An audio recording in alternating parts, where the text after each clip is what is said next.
ಗದಗ ಜಿಲ್ಲೆಯ ಲಕ್ಕುಂಡಿ ಅಂದ್ರೆ ಅದು ಬರೀ ಕಲ್ಲುಗಳ ಲೋಕವಲ್ಲ, ಅದೊಂದು ನಿಗೂಢ ಇತಿಹಾಸದ ಗಣಿ.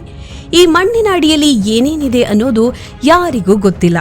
ಇತ್ತೀಚೆಗೆ ನಿಧಿ ಅನ್ವೇಷಣೆಯ ಉತ್ಖನನ ನಡೀತಾ ಇರುವಾಗ ನಡೆದ ಒಂದು ಘಟನೆ ಇಡೀ ರಾಜ್ಯವನ್ನೇ ಬೆಚ್ಚಿ ಬೀಳಿಸಿದೆ. ಪುರಾತತ್ವ ಇಲಾಖೆಯ ಹಿರಿಯ ಅಧಿಕಾರಿ ಡಾಕ್ಟರ್ ಕೇಶವ್ ಅವರು ರಕ್ತ ಕಕ್ಕಿ ದಿಢೀರನೆ ಸಾವನ್ನಪ್ಪಿರೋದು ಬರೀ ಆಕಸ್ಮಿಕ ಸಾವು ಅಥವಾ ಇದರ ಹಿಂದೆ ಯಾವುದಾದ್ರೂ ದೈವಿ ಶಕ್ತಿ ಇದೆಯಾ ಅನ್ನೋ ಚರ್ಚೆ ಈಗ ಎಲ್ಲರಲ್ಲೂ ಶುರುವಾಗಿದೆ. ಯಾಕೆಂದ್ರೆ ಕೇಶವ್ ಅವರು ಈ ಜಾಗದಲ್ಲಿ ಸಿಕ್ಕ ಘಟಸರ್ಪದ ವಿಗ್ರಹವನ್ನ ಮೊದಲು ಮುಟ್ಟಿ ಪರೀಕ್ಷೆ ಮಾಡಿದವರು. ಅಷ್ಟೇ ಅಲ್ಲ, ಅವರು ಅಸ್ವಸ್ಥರಾಗುವ ಕೆಲವೇ ಗಂಟೆಗಳ ಮೊದಲು ಅದೇ ಗುಂಡಿಯಲ್ಲಿ 3 ಅಡಿ ಉದ್ದದ ಒಂದು ವಿಚಿತ್ರವಾದ ಹಾವು ಕಾಣಿಸಿಕೊಂಡಿತ್ತು. ಹಿರಿಯರು ಯಾವಾಗಲೂ ಒಂದು ಮಾತು ಹೇಳ್ತಾರೆ, ಗುಪ್ತ ನಿಧಿ ಇರೋ ಕಡೆ ನಾಗಪ್ಪನ ಕಾವಲು ಇರುತ್ತೆ ಅಂತ. ಲಕ್ಕುಂಡಿಯಲ್ಲಿ ಈಗ ಅದೇ ಮಾತು ನಿಜವಾಗ್ತಾ ಇದೆಯಾ ಅನ್ನೋ ಭಯ ಎಲ್ಲರಲ್ಲೂ ಮನೆ ಮಾಡಿದೆ. ಈ ಉತ್ಖನನ ಕಾರ್ಯ ಶುರುವಾದಾಗ್ನಿಂದಲೂ ದಿನಕ್ಕೊಂದು ಅಚ್ಚರಿಗಳು ಎದುರಾಗ್ತಾನೆ ಇವೆ. ಶುಕ್ರವಾರ 13ನೇ ದಿನದ ಕೆಲಸ ಆರಂಭವಾಗುವ ಹೊತ್ತಿಗೆ ಎಲ್ಲರ ಎದೆಯಲ್ಲಿ ನಡುಕ ಹುಟ್ಟಿಸುವಂತಹ ದೃಶ್ಯವೊಂದು ಎದುರಾಗಿತ್ತು. ಅಲ್ಲಿ ಒಂದಲ್ಲ ಎರಡಲ್ಲ, ಸಾಲು ಸಾಲಾಗಿ ಏಕಮುಖಿ, ದ್ವಿಮುಖಿಯಿಂದ ಹಿಡಿದು ಸಪ್ತಮುಖಿ ನಾಗರಶಿಲೆಗಳು ಪತ್ತೆಯಾಗಿದ್ದುವು. ಈ ಗಡಸರ್ಪದ ಮೂರ್ತಿ ಶಿಲೆಗಳು ಸಿಕ್ಕ ಬೆನ್ನಲ್ಲೇ ಅಲ್ಲಿ ಜೀವಂತ ನಾಗರಹಾವು ಪ್ರತ್ಯಕ್ಷವಾಗಿದ್ದು ಕಾಕತಾಳೀಯ ಅಂತ ಅನಿಸ್ತಿಲ್ಲ. ಲಕ್ಕುಂಡಿಯ ಈ ಮಣ್ಣಿನ ಒಳಗೆ ಏನೋ ಒಂದು ಶಕ್ತಿ ಅಡಗಿದೆ ಅನ್ನೋದಕ್ಕೆ ಇದಕ್ಕಿಂತ ಸಾಕ್ಷಿ ಬೇಕಿಲ್ಲ. ಈ ಅಧಿಕಾರಿ ಕೇಶವ್ ಅವರಿಗೆ ಮೊದಲೇ ಆರೋಗ್ಯ ಸರಿ ಇರಲಿಲ್ಲ. ಅವರಿಗೆ ಕ್ಯಾನ್ಸರ್ ಇತ್ತು ಅಂತ ಕೆಲವರು ವೈಜ್ಞಾನಿಕವಾಗಿ ವಾದ ಮಾಡಬಹುದು. ಅಷ್ಟು ಗಟ್ಟಿಯಾಗಿ ಓಡಾಡಿಕೊಂಡಿದ್ದ ವ್ಯಕ್ತಿ ಹೀಗೆ ದಿಢೀರಾಗಿರೋದು ಯಾಕೆ ಎಂಬ ಕುತೂಹಲ ಎಲ್ಲರಲ್ಲೂ ಕಾಡ್ತಾ ಇದೆ.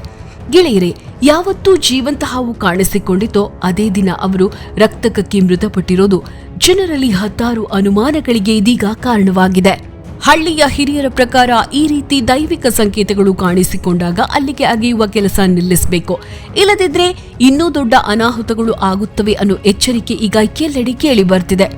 ಅಗಿದಷ್ಟು ನಾಗರಶಿಲೆಗಳು ಸಿಗ್ತಾ ಇರೋದು ಮತ್ತು ಅದೇ ಸ್ಥಳದಲ್ಲಿ ಕಪ್ಪು ಚುಕ್ಕೆಗಳಿರೋ ವಿಚಿತ್ರ ಹಾವು ಓಡಾಡ್ತಾ ಇರೋದು ನೋಡಿದ್ರೆ ಇದು ಸಾಮಾನ್ಯ ನಿಧಿಯಲ್ಲ, ಯಾವುದೋ ಶಾಪಗ್ರಸ್ತ ಅಥವಾ ಪವಿತ್ರವಾದ ನಿಧಿ ಅನ್ನೋ ಮಾತುಗಳು ಕೇಳಿ ಬರ್ತಿವೆ.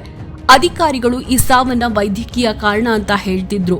ಅಲ್ಲಿ ಕೆಲಸ ಮಾಡುವ ಕಾರ್ಮಿಕರು ಮಾತ್ರ ಭಯದಿಂದ ಗಡಗಡ ನಡುಗ್ತಿದ್ದಾರೆ. ಕಣ್ಣ ಮುಂದೆ ಕಂಡ ಆ ಘಟನೆಗಳನ್ನು ಯಾರೂ ಸುಳ್ಳು ಮಾಡೋಕೆ ಸಾಧ್ಯವೇ ಇಲ್ಲ. ಲಕ್ಕುಂಡಿ ಅನ್ನೋದು ಬರೀ ಪ್ರೇಕ್ಷಣೀಯ ಸ್ಥಳವಲ್ಲ, ಅದು ಸಂಶೋಧಕರಿಗೊಂದು ಸವಾಲು. ಆದ್ರೆ ಈ ಸವಾಲು ಈಗ ಪ್ರಾಣಕ್ಕೆ ಕುತ್ತು ತರ್ತಿದೆ ಅಂದಾಗ ಎಲ್ಲರೂ ಒಂದು ಹೆಜ್ಜೆ ಹಿಂದೆ ಇಡಲೇಬೇಕಾಗುತ್ತೆ. ವಿಜ್ಞಾನ ಒಂದು ಕಡೆಯಾದ್ರೆ ನಂಬಿಕೆ ಅನ್ನೋದು ಮತ್ತೊಂದು ಕಡೆ. ಈಗ ಇಡೀ ಲಕ್ಕುಂಡಿ ಗ್ರಾಮ ಸ್ತಬ್ಧವಾಗಿದೆ. ಸರ್ಪ ಸಿಕ್ಕ ಜಾಗದಲ್ಲಿ ಉತ್ಖನನ ಕಾರ್ಯವನ್ನ ಸದ್ಯಕ್ಕೆ ನಿಲ್ಲಿಸಲಾಗಿದೆ. ಅಲ್ಲಿ ಸಿಕ್ಕಿರೋ ಆ ಹಾವಿನ ರಹಸ್ಯವೇನು? ಆ ಅಧಿಕಾರಿ ಸಾವನ್ನಪ್ಪಲು ನಿಜಕ್ಕೂ ಕಾಯಿಲೆಯಿಂದ ಬಂದಿದ್ದ ಅಥವಾ ಈ ಜಾಗದ ಪ್ರಭಾವನ? ಇವತ್ತಿಗೂ ಹಿರಿಯರು ಹೇಳೋ ಮಣ್ಣಿನ ಮರ್ಮ ಯಾರಿಗೂ ಅರ್ಥವಾಗೋದಿಲ್ಲ. ನಿಧಿಯ ಆಸೆಗೆ ಹೋದ್ರೆ ಜೀವಕ್ಕೆ ಅಪಾಯ ಅನ್ನೋದು ಈ ಘಟನೆಯ ಮೂಲಕ ಮತ್ತೊಮ್ಮೆ ಸಾಬೀತಾದಂತಿದೆ.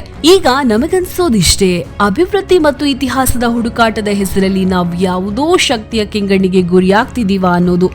ಈ ಮಣ್ಣಿನ ಒಳಗೆ ಹೂತು ಹೋಗಿರೋ ರಹಸ್ಯಗಳು ಹಾಗೆಯೇ ಇರೋದು ಒಳ್ಳೆಯದಾ? ಯಾಕೆಂದ್ರೆ ಇಲ್ಲಿ ಸಿಗ್ತಾ ಇರೋದು ಬರೀ ಕಲ್ಲುಗಳಲ್ಲ, ಜೀವಂತ ಹಾವುಗಳು ಮತ್ತು ಸಾವುಗಳು. ಈ ಲಕ್ಕುಂಡಿಯ ನಿಗೂಢ ಲೋಕದ ಕತೆ ಮುಂದಕ್ಕೆ ಯಾವ ತಿರುವು ಪಡೆಯುತ್ತೆ ಅನ್ನೋದನ್ನ ಕಾದು ನೋಡ್ಬೇಕು. ವಿಜ್ಞಾನಿಗಳು ಏನ್ ಹೇಳಿದ್ರು ಅಲ್ಲಿಗೆ ಹೋಗಿ ಬಂದವರ ಅನುಭವ ಮಾತ್ರ ಬೇರೆಯದೇ ಕತೆ ಹೇಳ್ತಿದೆ. ಈ ಇಡೀ ಘಟನೆ ಇತಿಹಾಸದ ಪುಟಗಳಲ್ಲಿ ಒಂದು ಕರಾಳ ನೆರಳಾಗಿ ಉಳಿದು ಬಿಟ್ಟಿದೆ. ನಿಮಗೆ ಈ ವಿಷಯದ ಬಗ್ಗೆ ಏನನ್ಸುತ್ತೆ? ಇದು ಬರೀ ಮೂಢನಂಬಿಕೆನಾ ಅಥವಾ ಪ್ರಕೃತಿಯ ಮುನ್ಸೂಚನೆಯಾ? ಅಧಿಕಾರಿ ಕೇಶವ್ ಅವರ ಸಾವು ಮತ್ತು ಆ ಹಾವಿನ ಪ್ರತ್ಯಕ್ಷಕ್ಕೆ ಏನಾದ್ರೂ ಸಂಬಂಧ ಇದೆಯಾ? ನಿಮ್ಮ ಅಭಿಪ್ರಾಯವನ್ನ ಕಾಮೆಂಟ್ ಮಾಡಿ ತಿಳಿಸಿ. ಮುಂದಿನ ವಿಡಿಯೋದಲ್ಲಿ ಈ ಲಕ್ಕುಂಡಿಯ ನಿಧಿಯ ಬಗ್ಗೆ ಇನ್ನೂ ಹೆಚ್ಚಿನ ಕುತೂಹಲಕಾರಿ ವಿಷಯಗಳನ್ನ ನಿಮ್ಮ ಮುಂದೆ ಇಡ್ತೀವಿ. ನಮ್ಮ ಈ ವಿಡಿಯೋ ಇಷ್ಟವಾಗಿದ್ದಲ್ಲಿ ನಮ್ಮ ಚಾನೆಲ್ ಸಬ್ಸ್ಕ್ರೈಬ್ ಆಗೋದನ್ನ ಮರಿಬೇಡಿ. ನಮಸ್ಕಾರ.